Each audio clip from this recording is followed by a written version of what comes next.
tiempo ahora, hermanos, de que consideremos o hablemos acerca del deseo y del carácter que Dios requiere de un hombre que es llamado al ministerio pastoral. Así que volvamos a ese texto en la primera carta a Timoteo, capítulo 3.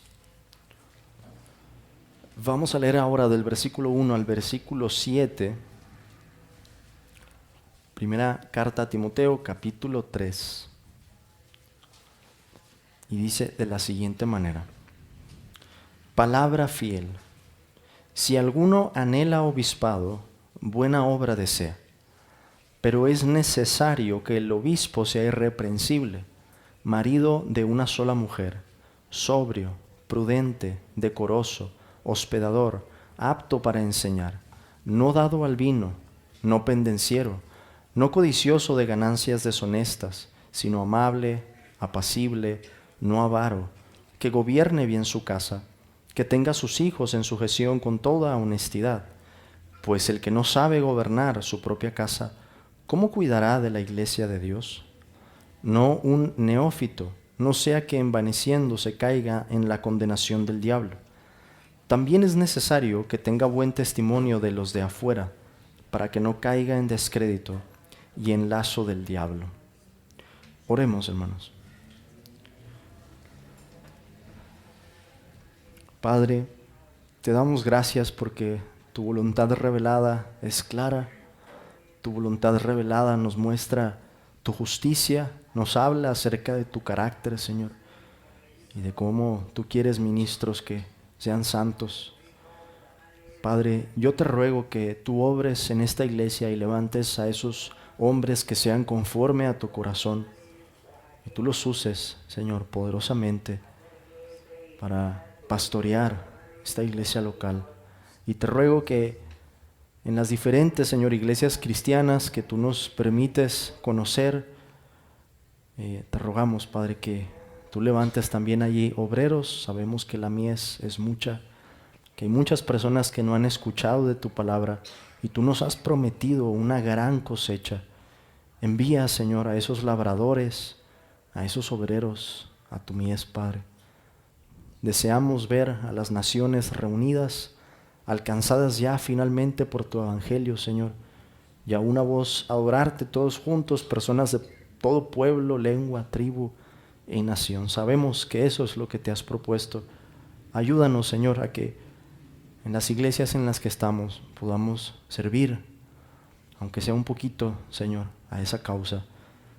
Te lo pido en el nombre de Jesús. Amén. Hermanos, algo que no les dije es que ustedes pueden hacer preguntas, pero yo también les voy a hacer. Así que me faltó decir esa parte importante. Vamos a considerar ahora el deseo y el carácter en el llamado pastoral. Y como yo sé que ustedes no ignoran estas cosas, aunque claro está, seguramente vaya a haber cosas que aprendan en esta noche, que les queden más claras y así sucesivamente. Quiero preguntarles, ¿puede alguien llegar a ser pastor por un motivo equivocado? ¿Ustedes qué dicen? Sí, díganme un motivo equivocado por el que alguien podría llegar a ser pastor, el que ustedes quieran.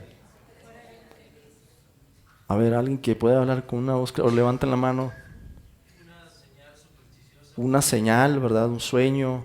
Vi letras en las nubes, ¿no? Que decían, vas a ser el pastor de la iglesia. ¿Ok?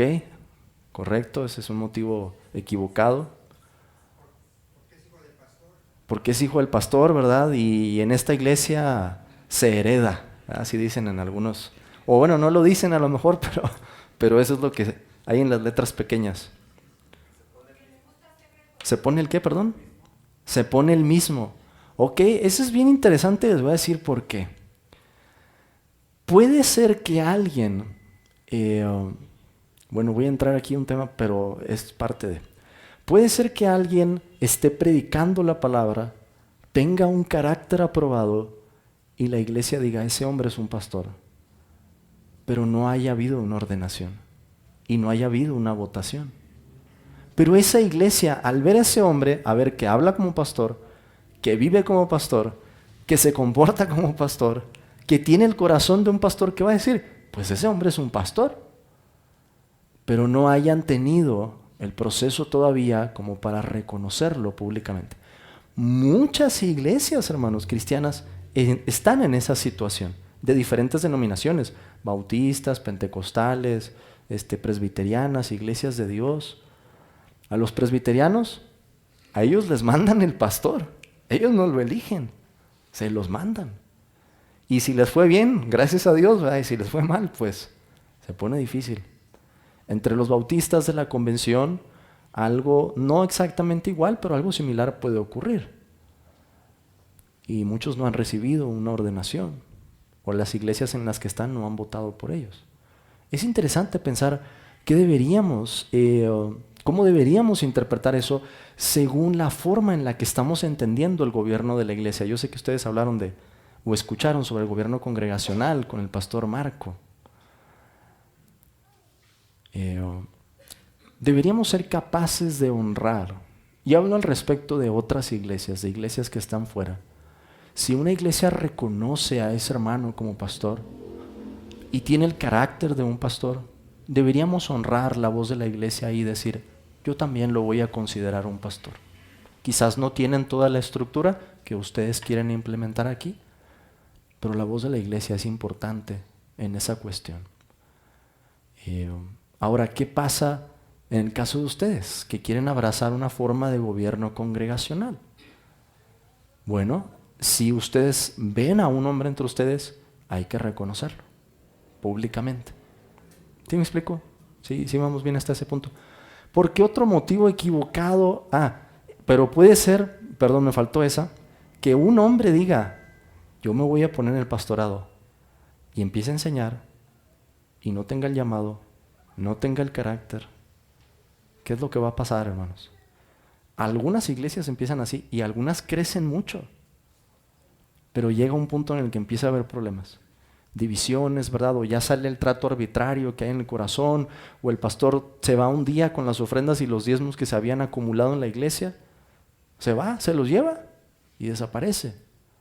Es un gran peligro. ¿Qué otro motivo equivocado para llegar a ser pastor podría haber, hermano? Quiere que lo reconozcan, ¿verdad? Le gusta el aplauso. Dice, qué bonito pararse delante de la gente y que a uno lo aprecien. Ese sería un motivo equivocado, Alex. Por ignorar las escrituras, a lo mejor puede ser que ignore la responsabilidad, puede ser que ignore cuál es el carácter de ese hombre para el ministerio. ¿Otra más? ¿Les gusta el dinero? Eso también pasa y la escritura es bien clara para hablar de eso. Fíjense lo que dice el apóstol Pedro, hermanos, en su primera carta. Vamos allí, antes de seguir con nuestro pasaje en Timoteo. Primera de Pedro, capítulo 5, versículo 2. Fíjense lo que dice. Primera Pedro 5:2. Este es uno de los textos importantes para hablar sobre los motivos en el pastorado. Apacentad la grey de Dios que está entre vosotros, cuidando de ella, no por fuerza, sino voluntariamente. Yo ya había mencionado algo acerca de la obligación. Un hombre no puede estar en el ministerio solamente por un sentido de obligación. Tiene que hacerlo voluntariamente, si quiere hacerlo alegremente, que es como hay que hacerlo. No por ganancia deshonesta, sino con ánimo pronto. O sea, lo que debe de mover a un pastor dentro del oficio no es, yo ya vivo de esto, entonces no puedo hacer otra cosa. ¿Qué voy a hacer si me salgo de aquí? Ese no puede ser el motivo. Tiene que haber un ánimo resuelto a decir, Señor, yo confío en que tú vas a proveer de una u otra manera. Si mandaste los cuervos para Elías, Señor, yo sé que si eso fuera necesario, si fueran drásticas las circunstancias, harías conmigo lo mismo. Pero ese ciertamente es un motivo incorrecto y en muchos casos es común. Hay diferentes motivos, hermanos, incorrectos. Ahora pregunto, eso acerca del motivo, ¿verdad? Estamos hablando ahí del deseo. Pero pensando en el carácter, ¿puede llegar a alguien al pastorado sin el carácter que se requiere? Qué buena distinción, hermano. No debería, ¿verdad? Pero yo estoy preguntando si puede. Sí, puede que ocurra, puede que pase eso. Y sabemos que pasa seguido, pero no es lo que debería ocurrir. Y para evitar eso, otra vez, hay que seguir lo que tenemos en las Escrituras. Ahora, ¿qué pasa si ese hombre tiene el carácter, tiene el deseo, pero su esposa no? ¿Se habían puesto a pensar en eso? ¿Qué tal es, hermanos? ¿Qué hacemos ahí? ¿Qué podríamos hacer?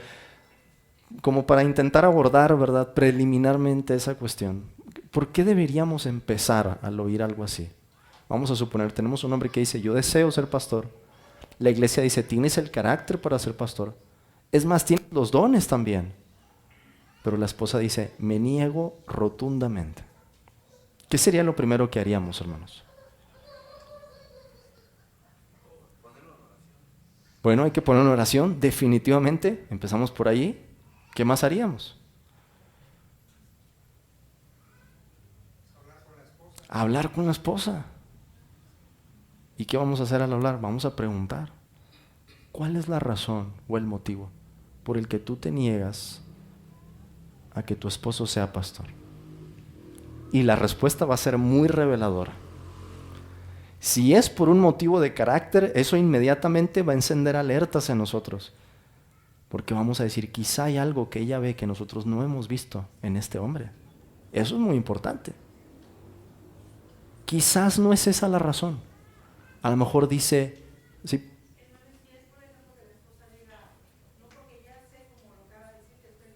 A eso iba, exactamente. Sí. Vamos a sufrir. Exacto, exacto. Si esa fuera la razón, eso nos diría, causaría un alivio, ¿verdad? Porque digamos, bueno, este hombre no nos está escondiendo algo. Pero ese tipo de temor se puede tratar también con las Escrituras. Hay cosas que podemos decir con la Biblia para abordar al corazón de esa hermana y explicarle y traer confianza. Hay maneras de abordar esa situación.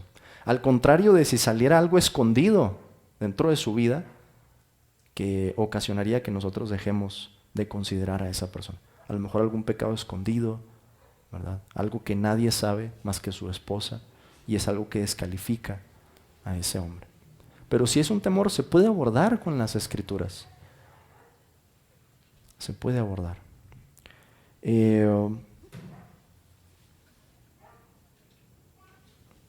Para entrarle, hermanos, a este tema, hay que partir de algo que es clarísimo en la Biblia. Dios nos dijo exactamente qué tipo de varones son los que Él quiere que participen en el ministerio. Y es algo que hemos visto en diferentes textos, es algo que vemos claro en 1 Timoteo capítulo 3. Para esto vamos a pensar ahora cuál es el deseo y el carácter que se requiere para el oficio pastoral. Si alguien cuenta con este deseo y carácter, puede ser considerado para el oficio. De otra manera, no. Y ese debe ser un no que tengamos también bien en claro. Un no rotundo. Si hay algo de lo que ese varón puede ser acusado conforme a los requisitos que tenemos aquí, no debería ser pastor. Al menos en ese momento. Porque quizá haya cosas que a través de un proceso así o del discernimiento de la iglesia puede hablar a un hombre en quien ve cualidades y decirle, hermano, yo creo que usted pudiera ser pastor, pero veo esta área en su vida que creo que hay que trabajar primero. ¿Sí me explico? A veces, hermanos, un hombre va a ser llamado al ministerio pastoral, pero tenemos que ser cuidadosos en discernir el tiempo. El tiempo. Hablo sobre todo lo que ocurre con hombres jóvenes. Es diferente cuando consideramos el carácter de un hombre de edad o un hombre maduro. Pero sobre todo cuando consideramos hombres jóvenes hay que discernir el tiempo. Quizás un hermano que predica tremendo.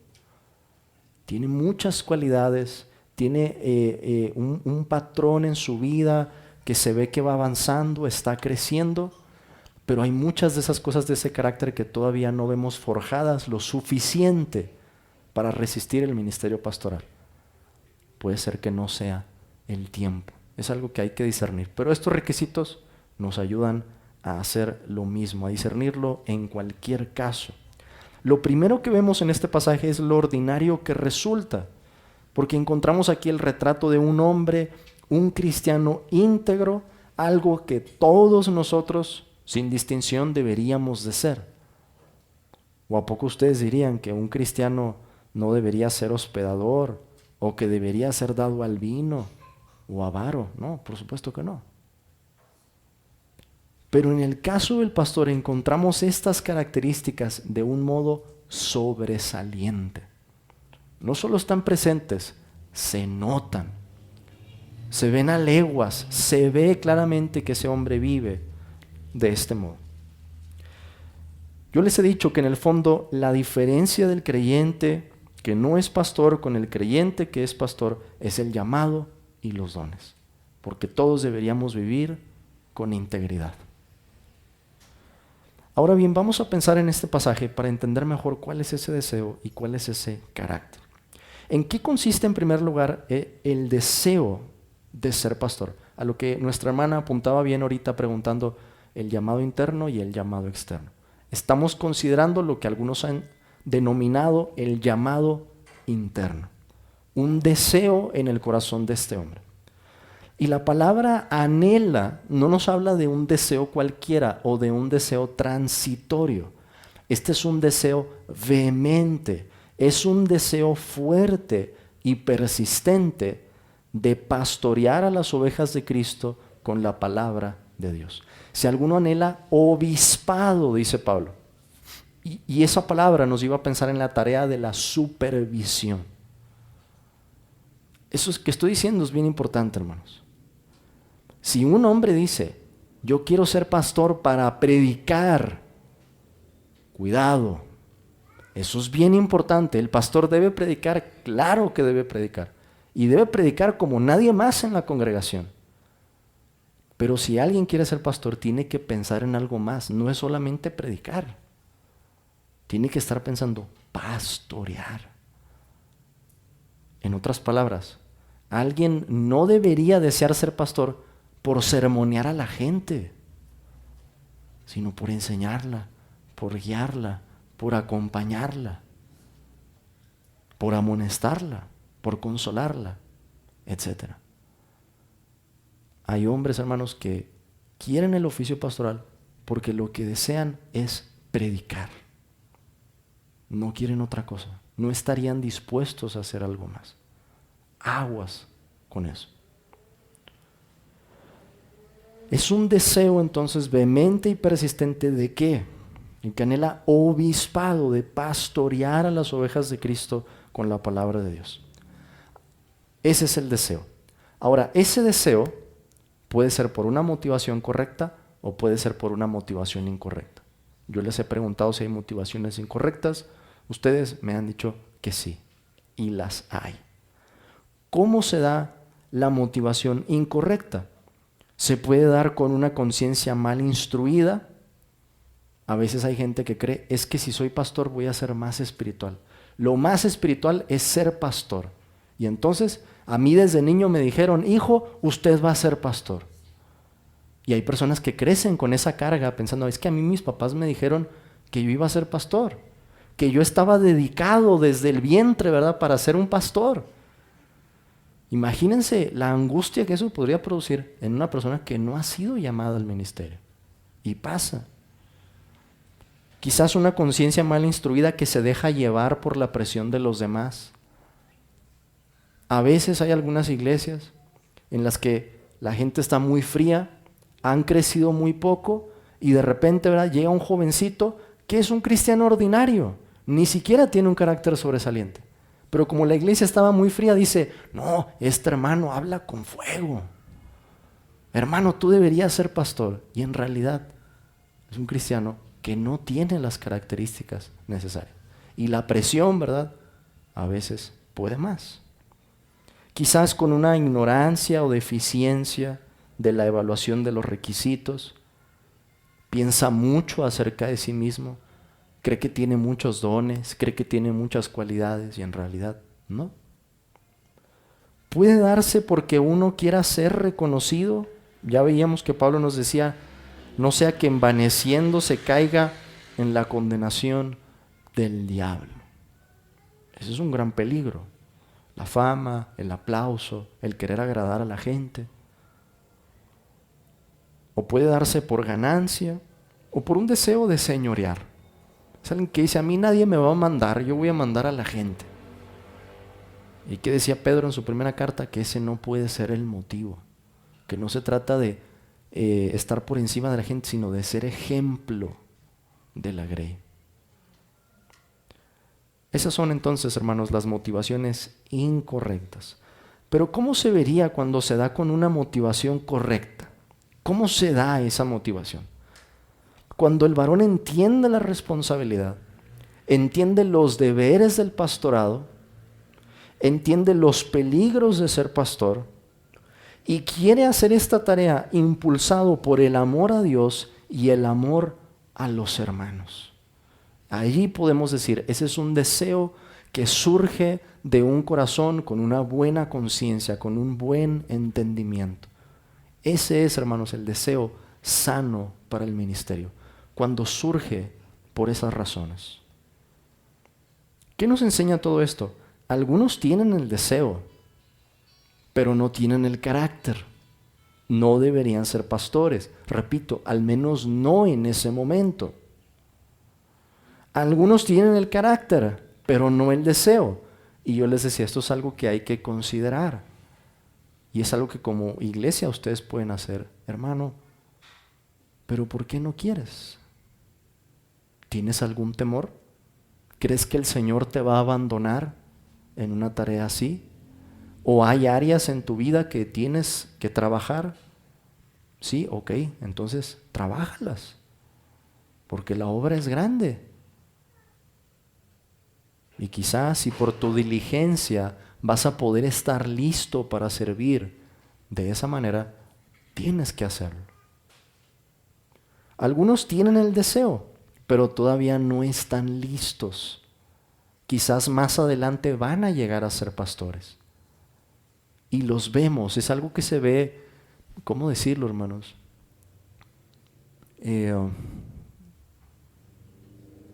Como cuando vemos una planta que está creciendo y sabemos que esa planta va a crecer sana. Hay muchas señales en la vida de esa planta que demuestran que va a crecer robusta. Hay un buen suelo, hay buenas condiciones del clima, está bien abonada la planta. No tenemos la certeza de que va a pasar eso, pero sí la idea de decir, esta planta va a crecer muy robusta. Así se ven algunos hermanos en la iglesia. Los vemos, cómo se van desarrollando, cómo van creciendo y se ve una estabilidad en su vida. Hay tropiezos y hay áreas que necesitan ser limadas, pero se ve una buena dirección. Quizá alguno de ellos va a llegar a ser pastor, pero ese carácter tiene que verse claramente primero. Y con eso, hermanos, pasamos ahora a considerar el carácter del hombre de Dios. Ya he hablado acerca del deseo. Pablo ha dicho, si alguno anhela obispado, este es un deseo vehemente y persistente de pastorear a las ovejas, que surge del amor a Dios y del amor a su pueblo. Pero Pablo dice ahora, es necesario. ¿Qué quiere decir eso? Que es absolutamente necesario, que no es algo negociable. No podemos quitar uno de estos requisitos o agregar algo que no sea conforme al espíritu de estos requisitos. Y lo digo cuidadosamente de esa manera porque en realidad hay más requisitos. Tito dice algunas cosas que son un poquito diferentes. Hay otras porciones de la Escritura que dan más requisitos y a lo mejor ustedes al ver eso dicen, hermano, ¿cuándo vamos a saber entonces los 50, 100 requisitos que hay? Bueno, es que no funciona así. Lo que tenemos aquí es una radiografía. Y si ustedes, hermanos, comparan esta radiografía y ven que un hombre encaja en esta descripción, no necesitan buscar más. Es decir, no es ciencia espacial, no es algo así que sea verdad, que escape de nuestra comprensión. No, si se ve así como en esta descripción, es porque es lo que esa descripción está diciendo. Es un hombre que está listo para el ministerio. Si está ese deseo y están esas características. Pablo nos da aquí afirmaciones y negaciones. Afirmaciones y negaciones. En primer lugar, en las afirmaciones dice irreprensible. Irreprensible. ¿Qué significa eso? Es un hombre, hermanos, al que yo no le puedo poner un pero para el ministerio pastoral. ¿A qué me refiero con eso? Hay personas de las que diríamos, este hombre tiene un muy buen carácter, pero no es un hombre paciente. Se exaspera fácilmente. Este es un hombre que tiene muy buen carácter, pero se ve que no sabe administrar el dinero en su casa. Se ha metido en problemas de deudas, ¿verdad? Ya debe una tarjeta aquí, debe una tarjeta por allá. Aguas. Es a eso a lo que se refiere el apóstol Pablo. Que no puede haber un pero, según el tenor de estas características, que se sostenga contra ese hombre. Eso no quiere decir que no vaya a haber pecado en los pastores y que no vaya a ser necesario que ustedes más de una vez, con temor y con amor, se acerquen a ese hermano y le digan, hermano, yo creo que lo que usted está haciendo en esto no es correcto, porque la Biblia dice esto. ¿Qué pasa, hermanos, cuando ustedes tienen a un hombre con el carácter necesario para ser pastor y escucha algo así? Y es cierto. Va a decir, tienes razón, hermano. Te pido perdón. Tengo que tratar esto. Ese tipo de situaciones son muy reveladoras. Porque cuando hay alguien que no tiene el carácter y vamos a decirle algo que es cierto y nos dice, ¿tú quién eres para decirme eso? Ya está revelando, ¿verdad? ¿Qué tipo de carácter tiene? Un hombre irreprensible, entonces, es un hombre al que no le podemos hacer una acusación que prevalezca por algún patrón inconsistente en su carácter. No quiere decir, ¿verdad?, que si el pastor tiene bebés, los bebés del pastor no van a gritar como los otros niños. Hay personas que piensan eso, o actúan como si el pastor tuviera que ser un hombre completamente diferente, con una familia completamente diferente. No, tiene que ser un hombre íntegro. Y si su familia comete una falta, tiene que decírselo. Y amonestarlos amorosamente, y guiarlos y enseñarlos.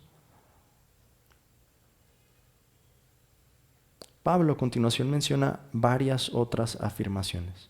Dice, marido de una sola mujer. Me voy a detener más en algunas y en otras menos. Marido de una sola mujer. ¿Qué nos dice eso? Tiene que ser un hombre fiel a su esposa. No puede haber ninguna acusación que prevalezca contra un hombre que quiere estar en el ministerio que tenga que ver con un pecado de esta naturaleza. Es muy peligroso. ¿Por qué? Porque el pastor se va a exponer a situaciones en las que si es tentado en esta área o si hay algo en su vida que no está en orden en cuanto a esta área, puede terminar en un pecado mayor. Porque ¿cómo llega la gente a la iglesia? La gente a las iglesias llega vulnerable, a veces triste. Normalmente llegan más mujeres que hombres a visitar. Y si un pastor o un hombre no tiene lo que se requiere en esta área, aguas, es muy peligroso. El apóstol Pedro dice en su segunda carta que una característica de los falsos maestros es que tienen los ojos llenos de adulterio. Y vean lo que pasó con este hombre de la luz del mundo. Encaja perfectamente en esa descripción. Y pasa en muchos lugares y a veces en muy buenas iglesias. Necesitamos ser cuidadosos. Tiene que ser un hombre fiel. El amor, un momento, hermano, el amor para con su esposa tiene que ser sobresaliente. Un ejemplo que lo veamos y digamos, este hombre ama a su mujer. Alex, ¿quieres preguntar algo a eso?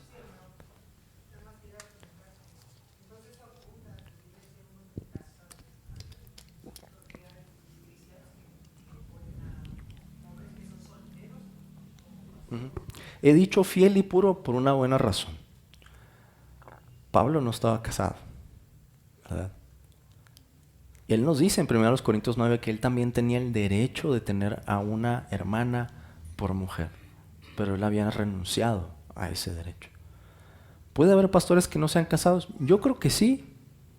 ¿Puede haber pastores que no sean casados por un tiempo? También puede ser que después se case. Puede haber pastores que no sean casados porque ellos dicen, y lo vemos en su vida, que tiene un don de continencia, que es raro pero que sí existe. También. Entonces deberíamos pensar, a la luz de otros textos de la vida del apóstol Pablo mismo, que es el que está diciendo estas cosas, que esta descripción va más allá del matrimonio. Lo engloba, ¿verdad? Por supuesto, pero lo que Pablo está diciendo es que tiene que ser un hombre devoto a su esposa. Y en el caso de que no la haya, tiene que ser un hombre que demuestre una pureza sobresaliente en esa área. ¿Me explico? Hermanos, uno de los pecados más comunes, no solamente estoy hablando de la juventud, estoy hablando del periodo de la adultez media y más adelante, en este tiempo tiene que ver con la sexualidad, particularmente con la pornografía. Son muchas personas en esta época que están consumiendo con su celular a cualquier hora, en cualquier parte, material pornográfico. Los niños, si ustedes tienen hijos, muy seguramente, aunque ustedes no lo sepan, ellos ya se expusieron a material de esta naturaleza. Está en todos lados, hermanos. 3, 4 letras y un clic, un botón, ¿verdad? En celular. Ahora que es tan fácil mover esa máquina que puede ser una máquina de destrucción, destruir familias, de destruir la niñez, la memoria, ¿verdad? De un niño que se expone a imágenes de esa naturaleza. Tenemos que ser bien cuidadosos en esa área. Tiene que ser un hombre fiel y puro, y eso tiene que notarse. Tiene que ser un hombre sobrio. Eso nos habla del dominio propio. Y el dominio propio, hermanos, se ejerce en diferentes áreas. Se ejerce en el dinero, se ejerce en la casa, se ejerce en el trabajo, se ejerce hasta en nuestros hábitos. Lo que hacemos con nuestro cuerpo, las formas de entretenimiento. No puede ser un hombre que digamos, este hombre es esclavo a. Ese es un problema. Tiene que ser un hombre que demuestra que tiene dominio propio, que tiene control de sí mismo. En Tito, Pablo le dice que tiene que ser dueño de sí mismo. Tiene que ser un hombre prudente, dice Pablo, decoroso. Estas cosas, hermanos, hospedador, amable, apacible, tienen que ver con el trato a la gente. Si ustedes se fijan, las podemos englobar en eso. El trato a la gente. ¿Por qué es tan importante el trato con la gente en el pastorado? Porque el pastor trata con ovejas. Yo no puedo tener a un hombre que sea, puedo tener a un hombre que sea serio en el ministerio, pero no puedo tener a un hombre que trate mal a la gente, que la insulte, que la haga menos, que no le interese lo que la gente tiene que decir, que no sepa escuchar, que no muestre algún tipo de atención sobresaliente a nuestras vidas de diferentes maneras. Pablo habla incluso acerca del hospedar. Eso se demuestra en lo que haríamos, invitando a una persona, puede ser invitándola a nuestra casa o invitando algo con lo que decimos, te llevo a comer, hago algo por ti, te llevo un regalo, algo que demuestre que ese hombre de verdad se preocupa por la gente. Un hombre tiene que ser apto para enseñar. Este es el único requisito que fuera de todos los demás distingue al pastor. Porque todos los demás, he dicho, deberíamos encajar en esa descripción como varones de Dios. Y el pastor tiene que sobresalir en eso. Pero si hay algo que no se le pide a todos los cristianos es esto, apto para enseñar. Y de eso, hermanos, voy a hablar más el día de mañana. Pablo dice que este hombre tiene que gobernar bien su casa y sus hijos. Su piedad doméstica tiene que ser ejemplar. No perfecta, pero sí ejemplar. Tiene que notarse en el trato con su esposa. ¿Cómo habla ese varón con su esposa? ¿Cómo su esposa se dirige a él? ¿Qué pasa con los niños, verdad? O con los hijos. ¿Cómo los trata? ¿Qué decisiones se toman en casa? ¿Cómo está preocupado por ellos? ¿Cómo los educa? Porque Pablo dice, pues el que no sabe gobernar su propia casa, ¿cómo cuidará de la iglesia de Dios? Es que están tan relacionadas esas cosas. Porque la iglesia se parece a una casa. Y si tenemos un hombre que trata mal a los de su casa, pues ¿cómo va a tratar a los de la iglesia? Del mismo modo, de la misma manera. Por eso es tan reveladora, hermanos, la dinámica familiar. ¿Qué pasa ahí? Pablo dice que tiene que tener buen testimonio de los de afuera. A lo mejor todos vemos algo que se ve bien, pero al preguntarle al vecino, nos dice, en esa casa se oyen gritos y se oyen insultos. A lo mejor al preguntarle al patrón o al jefe, al supervisor, no sé, en la empresa de este varón, nos dice, ese hombre no sabe seguir una instrucción. Wow, imagínense toparse con un comentario así. Se pelea con sus compañeros. Siempre les quiere hablar de la Biblia, ¿verdad? Imagínense, podría ser alguien que se ve aparentemente muy celoso, ¿verdad? Y hablando siempre de la palabra de Dios. O que diga, es ocioso, no tiene una buena ética de trabajo, ha estado aquí por años y no produce resultados en la empresa. Esas serían cosas muy preocupantes y no vienen solamente de la iglesia, pueden venir a veces de afuera. ¿Por qué es importante el testimonio de los de afuera? Porque también nos dice lo que otros están viendo. Pablo dice, para que no caiga en descrédito y en lazo del diablo. Imagínense tener un pastor del que podemos hablar muy bien aquí, pero del que fuera, dicen, yo no sé cómo ese hombre es pastor, porque yo veo que se conduce de una manera desordenada. Pablo está pensando entonces, hermanos, en cómo este hombre está viviendo delante de Dios y en cómo este hombre está tratando con la gente. Empezando desde su casa, ¿verdad?, hacia afuera. Y no solamente a la iglesia, repito, eso está incluyendo su prójimo. Cuando tenemos a un hombre con el carácter necesario, hasta sus conocidos, sus compañeros de trabajo, personas que lo han tratado, hablan bien de él. Sus familiares que a lo mejor no vienen a la iglesia, pero si les preguntamos, dirían, ese hombre es un hombre hecho y derecho. No voy a la misma iglesia, pero le tengo respeto. Él cumple su palabra. Son cosas, hermanos, repito, que se notan. Como deben notarse también las negaciones que nos da Pablo. Pablo dice, no dado al vino. Esto tiene que ver con el dominio propio. ¿Puede un pastor tomar una copa de vino? Pregunto. Ok. ¿En qué punto diríamos ya esto se salió de control y este hombre está actuando de una manera que no refleja dominio propio? Se emborracha, ¿verdad? O a lo mejor dice, yo me tomo mi copa de vino, pero me la tomo a diario. Y si no me la tomo, me entra así una ansiedad. Para eso ya diría, caray, hermano, ¿cómo que una ansiedad? A ver, ¿cómo está eso? ¿No? No dado al vino, ok. No pendenciero. No puede estarse peleando con la gente. Hermanos, esto es algo que se malentiende. Pablo nos va a decir, y creo que voy a mencionar uno de esos textos mañana, en la segunda Timoteo y Tito capítulo 1, que este hombre tiene que retener la palabra y estar preparado para convencer a los que contradicen. Tiene que ser un hombre celoso por Dios. Pero el celo no significa que no haya mansedumbre.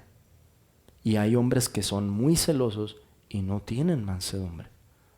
Y cualquier cosa, ¿verdad?, la convierten en un motivo de discusión.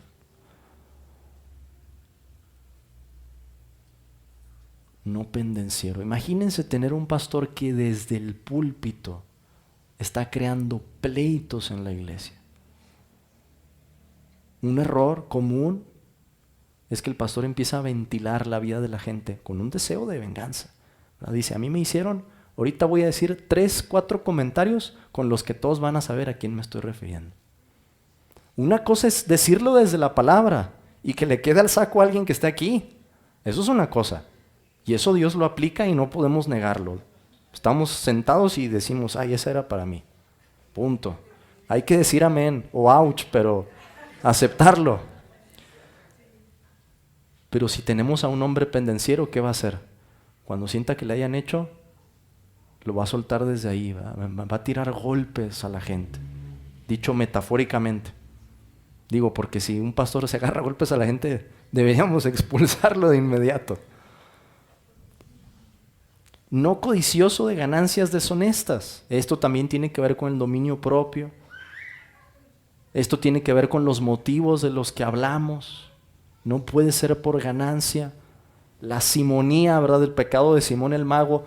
Yo les voy a pagar y denme ustedes este don para que a quien yo le imponga las manos reciba también el Espíritu Santo. ¿Qué quería hacer Simón? Dijo, de aquí voy a hacer un negocio de la fe. De los peores pecados en la Escritura. Hombres que tienen apariencia de piedad, pero niegan la eficacia de ella, le va a decir Pablo a Timoteo en su segunda carta. No un neófito, nos ha dicho Pablo. Entendemos que esto puede tener sus excepciones extraordinarias, como la historia de la iglesia nos lo dice.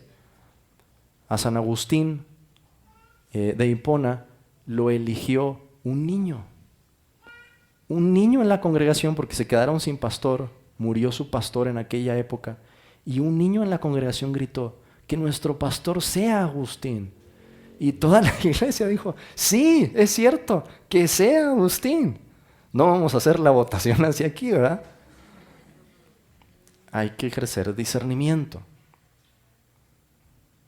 ¿Qué nos enseña todo esto, hermanos? No es una lista exhaustiva, repito, Tito 1 también tiene algunos requisitos, pero sí nos muestra una radiografía, un retrato de cómo debe verse este hombre. Y al comparar los textos con la vida de ese hombre, tiene que encajar. Si algo no encaja, ese hombre no debería ser pastor, al menos en ese momento. Eso es importante, al menos no en ese momento. Puede ser que con el tiempo algo de eso cambie y haya que considerarlo. Las escrituras además acentúan el carácter, no los dones. Eso es algo que nos queda clarísimo. La única descripción que Pablo hace de los dones aquí es apto para enseñar. Todo lo demás es de carácter. ¿Qué nos dice eso, hermanos? Hay gente que enseña muy bien, de verdad, que da placer oírlos, pero no da placer imitarlos. El pastor tiene que tener esas dos cosas. Tiene que ser un ejemplo de la grey. Y si habla una cosa y dice otra, hay una incongruencia ahí. Las escrituras acentúan el carácter. Los dones están en una u otra medida. Y parte de las ventajas de la pluralidad de ancianos es que hay unos dones que este hombre tiene, que este hombre no. Pero hay dones que este otro hombre tiene, que el otro no. Y se complementan. Y la iglesia funciona todavía mejor. Esa es una de las grandes ventajas que tiene el creer como nosotros que pueda haber más de un pastor dentro de la misma iglesia y estar a la par con él. Ya casi termino aquí. Ninguna de estas características estará en su forma perfecta, pero sí presentes de forma genuina, sobresaliente, equilibrada y probada. Genuina, sobresaliente, equilibrada y probada. Me voy a detener muy brevemente en eso. Genuinamente, ¿qué quiere decir eso? No puede ser alguien que tenga una vida secreta. Vive de una manera en la iglesia, vive de otra manera afuera. No. Tiene que notarse que esto es algo sincero, que es algo verdadero. Tiene que ser sobresaliente. No es que el pastor sea un superhombre, pero cuando lo volteamos a ver y nos volteamos a ver entre nosotros, decimos, ese hombre sí destaca entre nosotros por su piedad, por la forma en la que vive, por su fe, por su amor. Está por encima de nosotros, en ese sentido. Y eso es importante porque ¿a dónde va a llevar el maestro a sus discípulos? Hasta la estatura que él tenga. Si tenemos a un hombre, ¿verdad? Con más todavía, ¿qué va a pasar? Va a llevar a la iglesia a más y más. Tiene que estar presente de forma equilibrada. Repito, estas cosas tienen que estar en su conjunto. No podemos decir es un hombre que es muy amable, es muy apacible, pero tiene problemas con el dinero. No. O viceversa, no podemos decir es un hombre que administra también su dinero, que yo me pregunto si estaría dispuesto a ayudar a alguien económicamente. No puede ser eso, tiene que ser alguien que demuestre, hermanos, que siga el ejemplo de Cristo, que sea generoso. Y tiene que estar de forma probada. Hemos visto a este hombre con el tiempo. Ha tenido oportunidades para enseñar. Ha hablado con ustedes. Ustedes le han hecho preguntas difíciles. Hermano, ¿usted qué diría si yo le dijera que me parece que es un hombre muy orgulloso? No la vayan a intentar, ¿eh? Piensen en otra pregunta. Pero les aseguro que un hombre con el carácter necesario no va a responder enojado a esa pregunta. A lo mejor se lo va a preguntar, va a decir, ¿por qué lo cree, hermano? ¿Por qué lo cree? ¿No? Y se va a notar, ¿verdad?, de lo que está hecho. Pero si es un hombre que dice o contesta, ¿verdad?, de una manera en la que vemos inadecuada o se enoja, ¿verdad? O como les dije, dice, ¿y tú quién eres para decirme eso? Ahí hay un problema. Tiene que ser un carácter probado. Vemos a ese hombre, vemos que ha tenido dificultades, a lo mejor tuvo problemas de salud, a lo mejor dificultades en la familia, a lo mejor dificultades en el trabajo, y responde bien, se dobla, ¿verdad? Sufre, se humilla, pide oración en la iglesia, pero lo vemos respondiendo bien, con entereza, con madurez, abordando los problemas, hablando con la gente.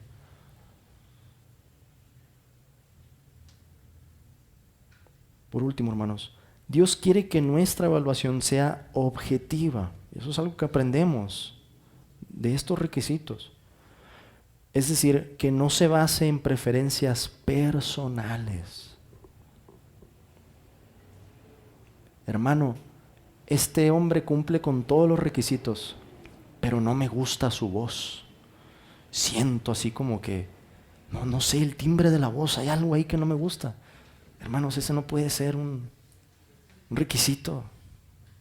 Por eso les digo, no podemos agregar algo que vaya en contra del tenor de estos requisitos.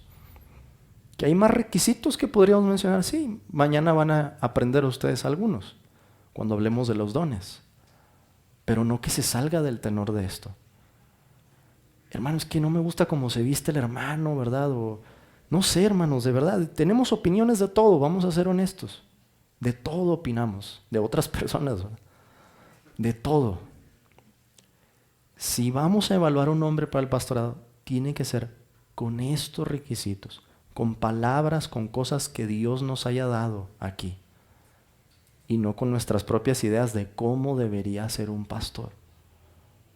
Porque si alguien tiene la idea de cómo debe ser el pastor, es Dios, y Él nos lo ha dicho aquí por escrito, en este y otros textos de su palabra, cómo quiere que sean y qué quiere que hagan. Eso está claro en la Biblia. Y si lo tenemos claro nosotros, hermanos, como les digo, con oración y con una actitud de cuidado, no podremos equivocarnos. Y aún si pasara, vamos a pensar en esto, este supuesto, aún si pasara que después de escoger a ese hombre, en el tiempo ese hombre cayera y fuera descalificado, si ustedes siguieron los requisitos y lo hicieron con oración y con cuidado, va a haber sido algo agradable a Dios. No podemos saber lo que va a pasar en el futuro, pero tenemos que tomar decisiones en este momento con lo que Dios nos ha dado. Y si lo hacen así, van a estar obedeciendo al Señor. Van a estar siguiendo el camino que Él ha trazado para las iglesias locales. Y en eso hay bendición. Amén.